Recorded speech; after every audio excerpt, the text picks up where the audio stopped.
Soyez bénis, peuple de Dieu. Amen. Nous allons lire Apocalypse.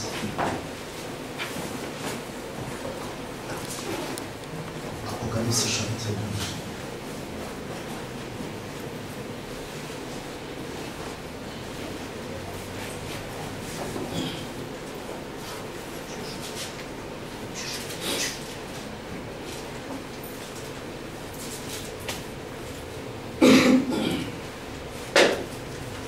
J'ai dit au nom de Jésus.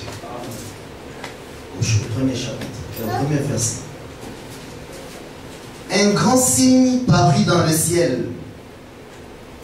Une femme enveloppée du soleil, la lune sous ses pieds et une couronne de 12 étoiles sur sa tête. Elle était enceinte. Et elle criait, étant en travail et dans les douleurs de l'enfantement. Amen. Amen. Nous pouvons nous asseoir. Amen. Nous sommes en train de parler toujours de la divinité de Jésus. Nous avions dit que la divinité de Jésus, c'est toute la Bible. C'est-à-dire, au travers comment le Seigneur nous fait marcher, nous allons ouvrir beaucoup de portes. Dans d'autres portes, nous allons nous éterniser et dans d'autres, nous passerons. Et les autres ministères reviendront après pour nous les faire visiter. Amen. Hier, j'étais en train de parler avec une sœur avec qui on avait parlé. On avait prié ensemble il y a plus de 10 ans. Elle était en train de m'expliquer que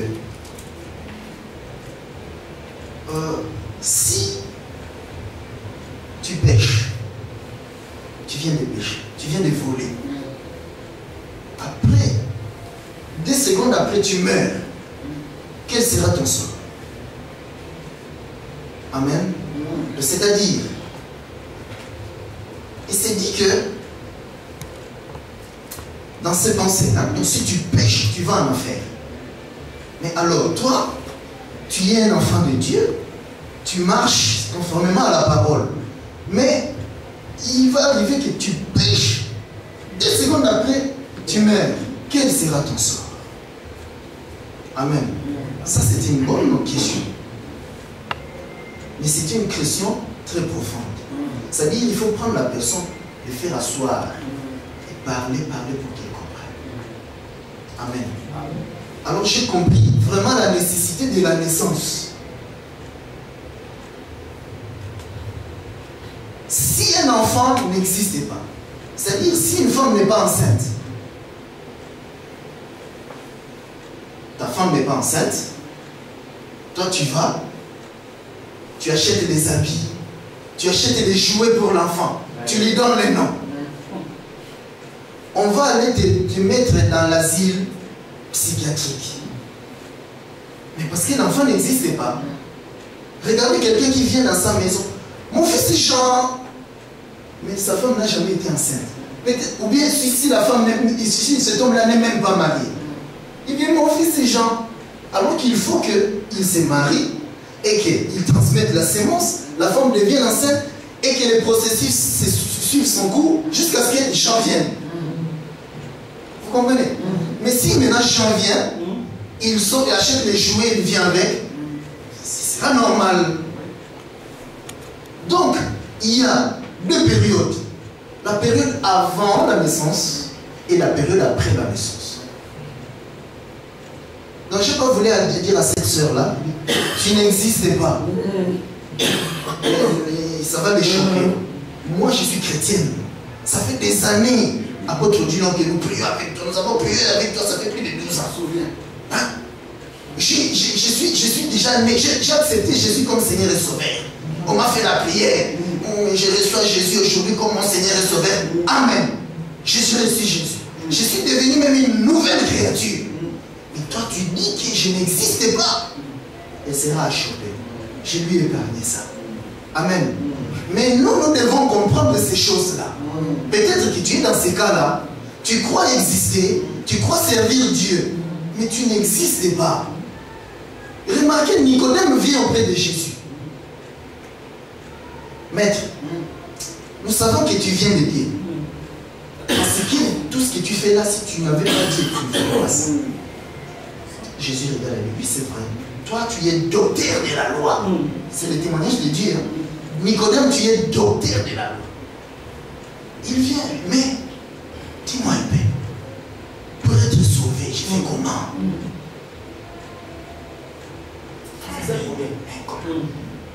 Mais docteur de la loi, mais c'est simple. Mais tu dois naître et puis tu existes. Je dois naître et puis exister. Je suis né déjà. Aujourd'hui, nous sommes en 1910, 2010. Il compte ces années. S'il avait 40 ans, donc je suis né en 1970. C'est type. Il m'a dit que je dois encore retourner dans le ventre de ma mère. Naître encore. Vous voyez ça? Donc, la lettre, il meurt. Jésus lui dit, mais docteur de la loi. Toi, tu maîtrises la loi de Moïse.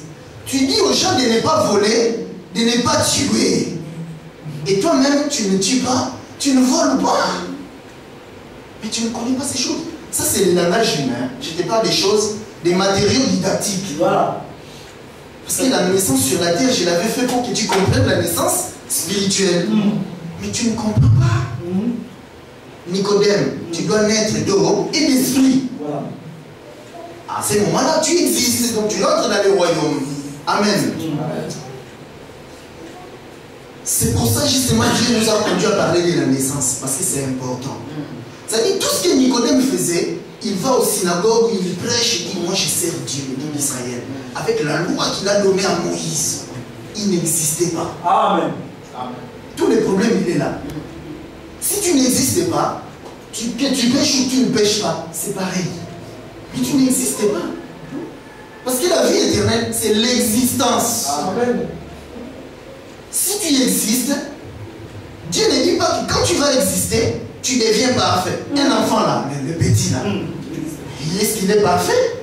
Demande-lui 1 plus 1 si il va te donner la réponse. Non. Mais il a la potentialité. C'est-à-dire, il viendra à une époque où il dira 1 plus 1 égale à ceci. Il y aura une époque où il dira, il rentrera même dans la bourse là-bas où il y a l'argent du monde. Donc c'est-à-dire, il montera des étapes jusqu'à ce qu'il deviendra vieux avec le bâton. Avec le bâton, et puis il mourra.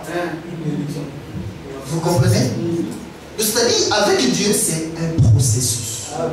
Mais pour exister, il faut que ce processus se déclenche. Si ça ne se déclenche pas, tu n'existes pas. Que tu pêches ou pas, c'est pareil pour Dieu. La vie éternelle, c'est l'existence. Amen. Amen. Nous allons lire une écriture dans Jean 14.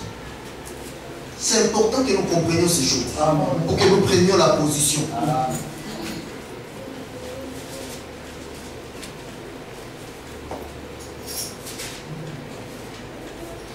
Dans Jean 14, Jésus dit ceci, au 21, au 23, pardon. Jésus lui répondit, si quelqu'un m'aime, il gardera ma parole, et mon Père l'aimera, nous viendrons à lui et nous ferons notre demeure chez lui. Amen. Amen. Donc, si quelqu'un m'aime, il gardera ma parole. Moi et le Père, nous viendrons résider en lui. Amen. C'est-à-dire que nous allons nous venir et ne plus quitter. Demeurer dans cet homme-là. Nous voyons Jésus venir. Déjà au commencement. Rappelez-vous, Dieu dit que la lumière soit. La lumière fut. Au 4e jour, il prend la lumière, il met dans le soleil, dans la lune, dans les étoiles. C'est-à-dire que le soleil, c'est un vase. La lune, vase. Les étoiles aussi, vase. La lumière. Dans Jean, nous allons lire Jean 1.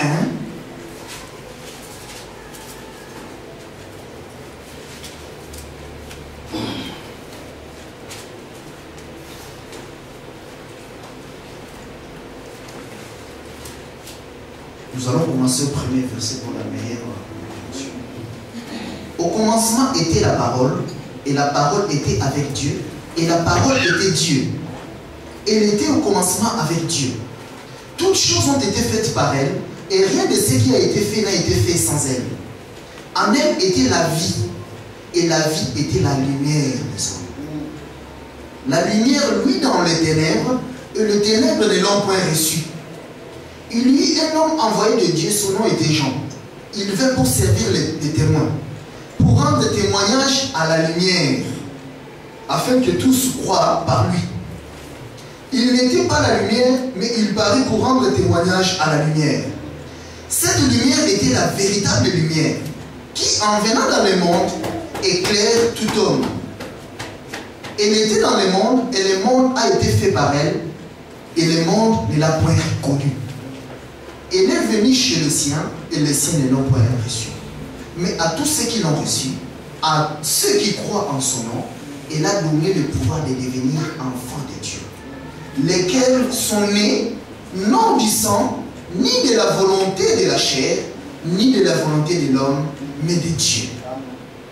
Amen. Je crois que la parole est claire.